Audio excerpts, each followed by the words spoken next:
Bonsoir chers frères et sœurs, soyez bénis au nom puissant de notre Seigneur Jésus-Christ. Nous nous retrouvons encore aujourd'hui pour notre capsule vidéo Le saviez-vous et sur notre thème de l'enlèvement, partie 2. Précédemment, nous avions parcouru les passages de 1 Thessaloniciens, le chapitre 4, verset 15 au verset 17, et de 1 Corinthiens, le chapitre 15, verset 51 au verset 52. Nous avions couplé ces deux passages afin d'avoir une vue panoramique sur la description de l'enlèvement. Nous avions conclu ensemble que sur la base de ces passages, nous étions changés en un clin d'œil et que nous étions enlevés sur les nuées. Pour ceux qui n'ont pas suivi ces vidéos, je vous recommande d'aller sur la page YouTube de Web de Vie, sur notre page Facebook, et de suivre ces vidéos-là afin de mieux comprendre ce dont nous allons parler aujourd'hui. Alors, comme promis, je vous avais dit qu'on allait parler ensemble des passages que le Seigneur avait montrés pour comprendre et pour conforter la description de l'enlèvement que nous avions vu dans 1 Corinthiens et 1 Thessaloniciens. Et chose promise, chose due, nous allons le faire ensemble aujourd'hui. Donc, nous allons étudier deux phénomènes, celui de la résurrection des morts pour un corps glorieux et celui de l'enlèvement. Pour comprendre ces deux phénomènes, nous allons voir quatre personnages, quatre groupes ou types de personnages. Il s'agit de Élie, de Jésus, des deux témoins, et le quatrième groupe, nous le réservons comme surprise. Restez connectés.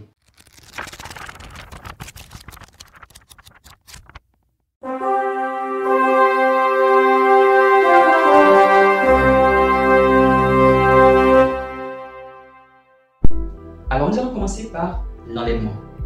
Que nous dit la Bible concernant l'enlèvement? Le premier personnage que nous voyons à travers la Bible se faire enlever s'appelle Enoch. Alors la Bible nous dit que Enoch marcha avec Dieu et il ne fut plus. Nous pouvons déduire donc que Enoch a été enlevé. Mais n'ayant pas la description de cet événement, nous n'allons pas nous intéresser à l'enlèvement d'Enoch. Le deuxième personnage que nous pouvons voir dans la Bible qui a été enlevé s'appelle Élie. Si vous voyez un autre personnage qui aurait pu être enlevé avant Élie, vous pouvez l'écrire en commentaire et nous allons échanger ensemble là-dessus. Alors, voyons maintenant comment est-ce que Élie a été enlevé. Prenons le passage de 2 Rois, chapitre 2, du verset 10 au verset 12. Alors, lisons ensemble. Élie dit, tu demandes une chose difficile, mais si tu me vois, pendant que je serai enlevé d'avec toi, cela t'arrivera ici. Sinon, cela n'arrivera pas. Comme il continuait à marcher en parlant, voici, un char de feu et des chevaux de feu les séparèrent l'un de l'autre, et Élie monta au ciel dans un tourbillon. Verset 12. Élisée regardait et criait, mon père, char d'Israël et sa cavalerie. Et il ne le vit plus. Saisissant alors ses vêtements, il les déchira en 2 morceaux. Le reste, c'est l'histoire. Nous connaissons comment est-ce que Élisée a eu la double portion des deux. Mais regardez quelque chose de très intéressant ici. Élisée a vu Élie monter dans un tourbillon. Le verset 12 est très explicite là-dessus. Il dit, et Élisée regardait. Ensuite, il dit, et il ne le vit plus. Donc, ces deux mots, ces deux groupes de mots nous permettent de savoir que, en réalité, Élisée a vu Élie en train d'être enlevé. Retenez cela. On va voir le deuxième personnage. Il s'agit de Jésus, notre Seigneur. Et nous allons voir l'enlèvement de Jésus dans Actes, chapitre 1, du verset 9 au verset 10. Lisons ensemble. Après avoir dit cela, il, Jésus, fut élevé pendant qu'il le regardait, pendant que les disciples le regardaient. Et une nuée le déroba à leurs yeux. Verset 10. Et comme ils avaient les regards fixés vers le ciel pendant qu'ils s'en allaient, voici 2 hommes vêtus de blanc leur apparurent. Amen. Alors, on voit ici Jésus qui est enlevé, qui est élevé au ciel. Et pendant qu'il est élevé, les disciples le voient en train d'être élevé, en train d'être enlevé. Les disciples voient à tel point qu'un ange du Seigneur vient leur dire, mais est-ce que vous continuez à regarder? Parce qu'arrivé un moment, Jésus a été dérobé à leurs yeux dans une nuée. Donc pendant qu'il montait, arrivé un moment, une nuée l'a enlevé. Donc ils ont vu Jésus monter, puis il a disparu dans une nuée. Très intéressant. Enlevé dans une nuée. Donc ici aussi, on voit que les disciples ont vu Jésus en train d'être enlevé. Voyons le troisième groupe. Il s'agit des 2 témoins et nous allons les retrouver dans le livre de Apocalypse, le chapitre 11, le verset 12. Apocalypse, chapitre 11, verset 12. Lisons ensemble. Et ils entendirent du ciel une voix qui leur disait, montez ici. Et ils montèrent au ciel dans la nuit, et leurs ennemis les virent. Alléluia, n'est-ce pas intéressant cela? Alors avant d'aller plus loin, qui sont les deux témoins? Les deux témoins, nous allons révéler leur identité dans d'autres vidéos. Nous allons faire toute une capsule vidéo pour parler d'eux. Mais avant de parler d'eux, il faut qu'on parcourt certains thèmes pour que cela soit clair et compréhensible pour tout le monde. La Bible grouille de passages qui parlent de ces deux personnages. Nous allons en parler prochainement. Alors, ce qui nous intéresse ici, c'est que pendant que les deux témoins sont enlevés, leurs ennemis les voient. Alléluia, n'est-ce pas intéressant? Ils sont aussi enlevés sur des nuées. N'est-ce pas intéressant? Et pendant qu'ils montent, la Bible nous dit que leurs ennemis les voient. Donc, nous avons trois groupes de personnes qui sont enlevées à la vue des hommes. Alléluia. Élie, Jésus et les deux témoins. Je sais que ça paraît étrange pour beaucoup de personnes de dire qu'on va être enlevé à la vue des hommes parce que dans la conscience collective chrétienne, lorsque nous sommes enlevés en un clin d'œil. On a tellement eu l'habitude de le voir dans les films qu'à la fin, on se dit qu'on sera enlevé en un clin d'œil. Mais lorsque nous prenons les passages, la Bible dit que nous serons changés en un clin d'œil. Du coup, ça crée une confusion. On se dit, on sera changé en un clin d'œil, on sera enlevé en un clin d'œil. Mais entre être changé en un clin d'œil et être enlevé en un clin d'œil, il y a une différence. Entre être enlevé sur les nuits et être enlevé en un clin d'œil, il y a une nuance. Ce n'est pas la même chose. Ce n'est pas du tout la même chose. Nous sommes changés en un clin d'œil, mais enlevés sur les nuées. Et selon le modèle biblique de l'enlèvement, on vient de voir trois groupes de personnes qui se font enlever pour le ciel, et on voit qu'ils sont enlevés à la vue des hommes. Et c'est exactement ce qui se produira pour les chrétiens. Alors, ce n'est pas une question de rapidité. On peut être enlevé rapidement, c'est possible. Ce n'est pas une question de rapidité. Mais le problème, c'est que nous sommes changés en un clin d'œil et enlevés sur les nuées. Et peu importe le timing, c'est deux choses différentes. Croyez-moi, quand nous serons enlevés à la fin des temps, quand Jésus reviendra, les hommes sauront que ce sont les chrétiens qui sont partis. Il n'y aura aucune ambiguïté, à part pour ceux qui veulent discuter. Ce sera clair comme de l'eau de roche que ce sont des chrétiens qui ont été enlevés. Et nous serons enlevés à la vue des hommes, enlevés sur les nuées. Et nous verrons partir. Ils sauront que ce sont les chrétiens qui sont enlevés. Alors, le deuxième point sur lequel nous allons parler, il s'agit de la résurrection des morts point corporelle. Dans la vidéo précédente, j'avais parlé de deux types de résurrection des morts. Je pense que certaines personnes n'ont pas trop bien compris, donc je vais essayer d'éclaircir. Le premier type de résurrection des morts, il s'agit des miracles. Vous avez par exemple une personne qui est malade et qui ensuite décède. Elle a été prouvée cliniquement et médicalement comme étant morte. Tout le monde a reconnu et connu qu'elle est morte. Et vous venez dans le nom puissant de Jésus-Christ.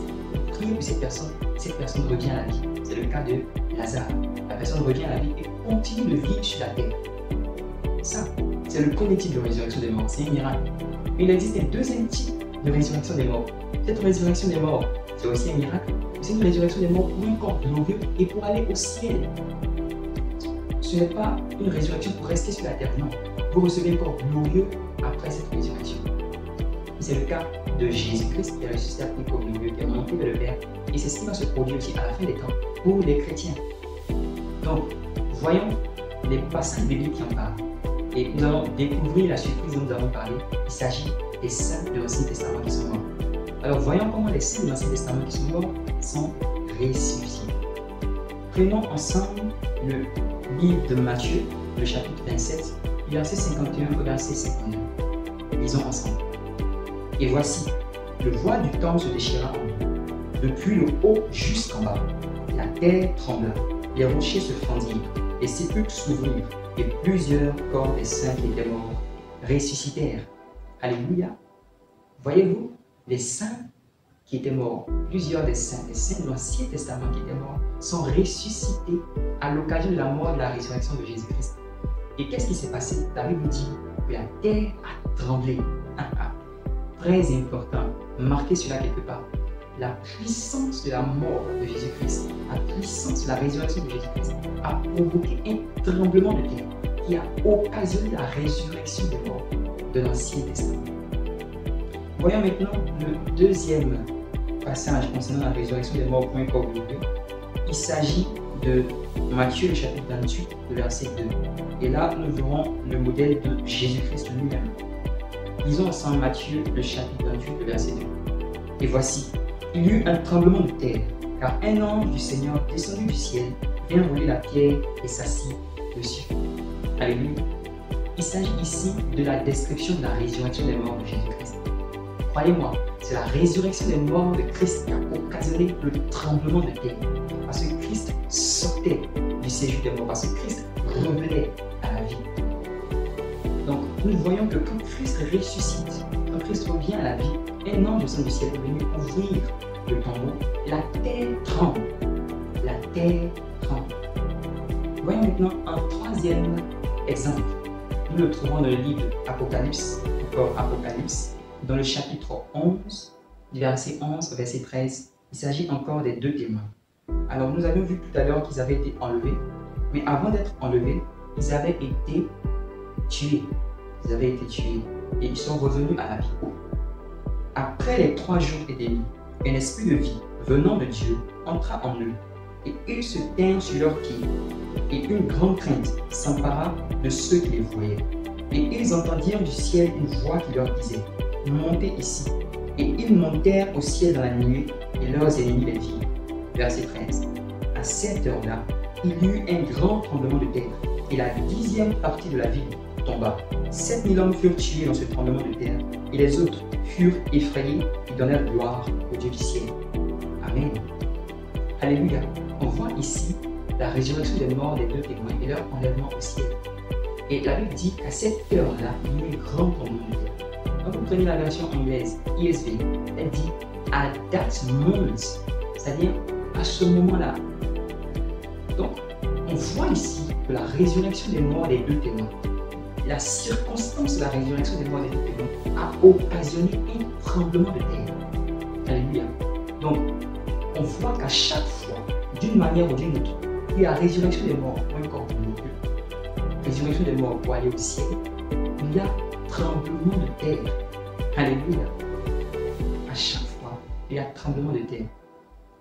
Croyez-moi, c'est exactement ce qui se passera pour la résurrection des morts en ce qui concerne l'Église. Nous avons déjà vu dans 1 Thessaloniciens, nous avons déjà vu comment est-ce que, au son de la trompette de Dieu, les morts en Christ sont ressuscités premièrement. Imaginez-vous, tous les chrétiens de tous les âges, depuis le brigand à la croix, en passant par Étienne, le premier martyr, jusqu'au jour de l'enlèvement, tous les chrétiens de tous les âges qui ressuscitent des morts pour un corps glorieux. Je vous le dis, ce ne sera pas un petit tremblement de terre. Mais grâce soit rendue à Dieu, parce que sa volonté, ce n'est pas que nous périssions, ce n'est pas que nous manquions d'enlèvement, ce n'est pas que nous fassions partie de ceux qui sont effrayés à la vue des événements qui se produisent. Non. La volonté de Dieu, c'est que nous fassions partie de ceux qui sont enlevés, de ceux qui ressuscitent vivants, c'est que nous soyons sauvés, selon qu'il est écrit dans 2 Pierre, au chapitre 3, au verset 9. Le Seigneur ne tarde pas dans l'accomplissement de la promesse comme quelques-uns le croient, mais il use de patience envers vous, ne voulant pas qu'aucun périsse, mais voulant que tous arrivent à la repentance. Alléluia. La volonté de Christ, c'est que tu te répandes de tes mauvaises voies. C'est que tu te détournes de la voie que tu menais, de la voie que tu suivais, de la vie que tu menais, du chemin que tu suivais, pour venir à Christ. Si tu n'as pas encore donné ta vie à Jésus, à l'instant où je suis en train de parler, tu sais que tu as besoin du pardon de Jésus-Christ. Jésus-Christ pardonne. Tu sais que tu as besoin qu'il te pardonne tes fautes et tes péchés. Tu en es conscient. À l'instant où je parle, je t'invite à donner ta vie à Jésus. Et toi qui es chrétien, tu sais pertinemment que si Christ revient maintenant, tu ne feras pas partie de ceux qui sont venus parce que tu as des choses qui grondent dans ta conscience. Tu sais que tu n'es pas droit devant le Seigneur. Christ veut te pardonner. Repends-toi maintenant. Faisons ensemble cette prière. Seigneur Jésus-Christ, je reconnais que ma vie n'a pas forcément été ce que tu voulais qu'elle soit. Je reconnais que j'ai vécu dans le péché. Je reconnais que j'ai bafoué ta grâce. Je ne savais pas que ta mort à la croix avait été faite pour me sauver de l'iniquité. Maintenant, je reconnais que par ton sang précieux qui a coulé pour moi, je peux être sauvé et pardonné de tous mes péchés. Je viens maintenant devant toi. Je prie afin que tu puisses me pardonner. Je prie afin que tu marches avec moi pour que je fasse partie de ceux qui seront enlevés. Merci Seigneur Jésus pour la grâce que tu me donnes. Gloire à toi pour les siècles et siècles. Amen.